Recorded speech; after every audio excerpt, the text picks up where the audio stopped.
All right, let's get right into it. For so many of us, the Quran is, a sacred text. It's a source of comfort, a part of our rituals. But what if it was also meant to be a practical blueprint for our modern lives? A source of foundational knowledge for literally everything, from politics to psychology. Today, we're going to explore a really powerful idea that we've been given this incredible blueprint, but we've kind of left it unopened. This quote from the Bosnian leader, Alija Izetbegović, wow, it just hits the nail on the head, doesn't it? It really frames the central problem. We revere the physical book, right? We get so angry when it's disrespected. But do we actually engage with its method, its system for thinking, for living?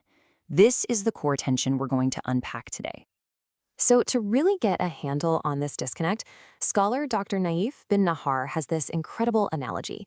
He calls it the unemployed genius. And honestly, it perfectly captures how the Quran is so often treated in our world today.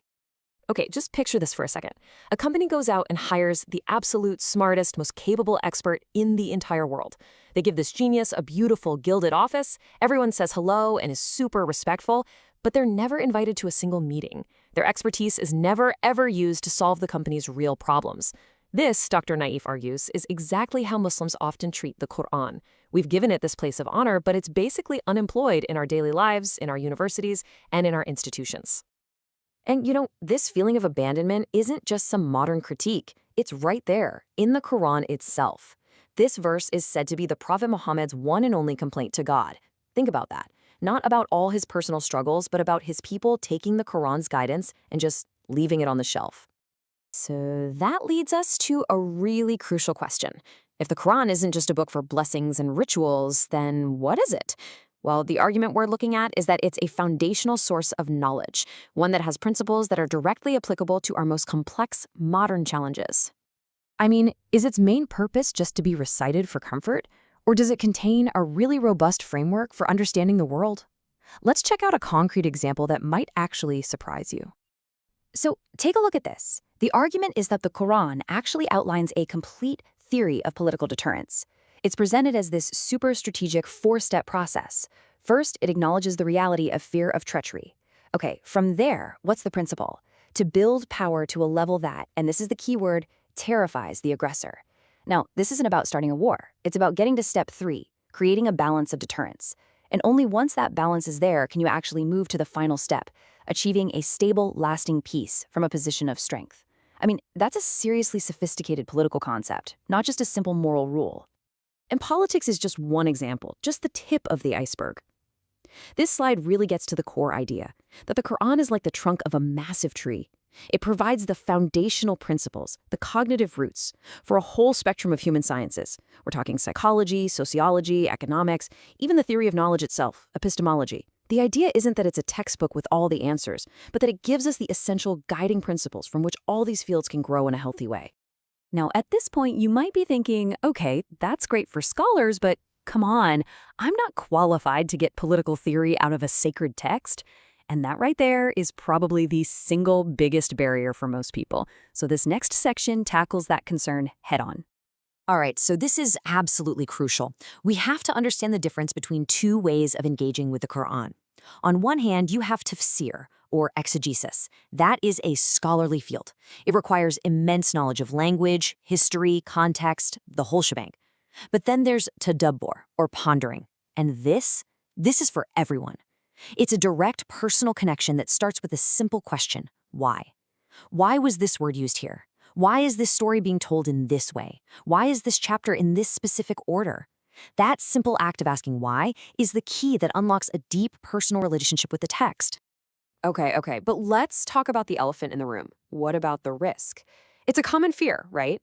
If everyone just starts interpreting for themselves, won't that lead to total chaos or even extremism? It's a really fair question, and it deserves a straight answer. The argument here is actually the complete opposite of what you might think. It's totally counterintuitive.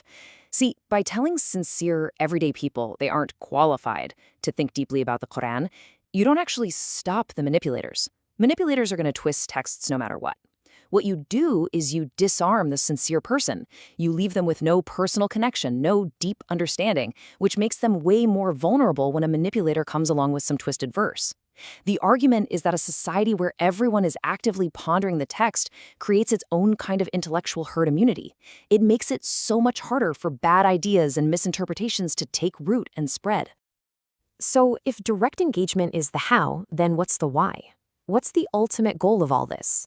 According to this perspective, the aim is a unique kind of education, one that focuses on something much, much deeper than just acquiring knowledge. And the key concept here is rationality. Now, this isn't just about being smart or intelligent. Think of it like this. Intelligence is having a powerful tool, like a supercomputer for a brain. But rationality is the wisdom to use that computer for good and noble purposes. You can be an absolute genius, but if you use that genius for destructive ends, you lack rationality.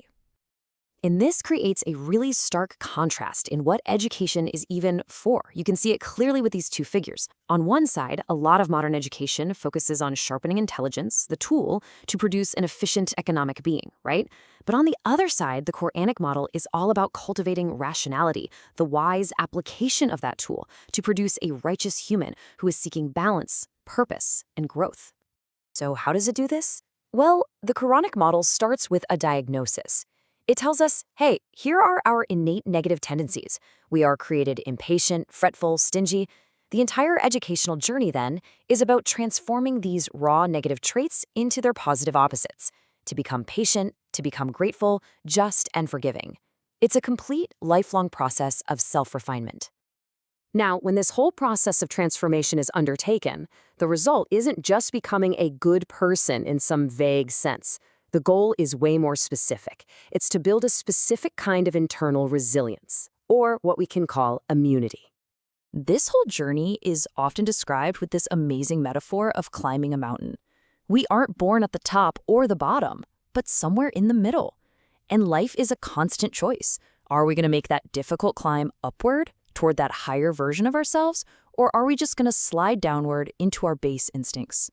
And that ascent, that climb, it's designed to build 3 distinct types of immunity that all reinforce each other: mental immunity against falsehood, psychological immunity against fear, and social immunity against injustice. So, what does the person who achieves this actually look like in real life? And this isn't some abstract ideal. That mental immunity means they're free thinkers. They submit to evidence, not to peer pressure or herd mentality. The psychological immunity means they're stable, finding courage in their principles, not in what other people think of them. And that social immunity makes them truly just, capable of being fair, even to their enemies, while also being loyal, compassionate, and trustworthy. That is the practical, real-world product of that journey up the mountain. Which brings us to our final thought. If the Quran truly is this detailed map for navigating the incredible complexities of human existence, a blueprint for building a resilient self and a just society, then maybe the most pressing question we have to ask ourselves is this: have we been trying to find our way through the wilderness without ever bothering to open the map?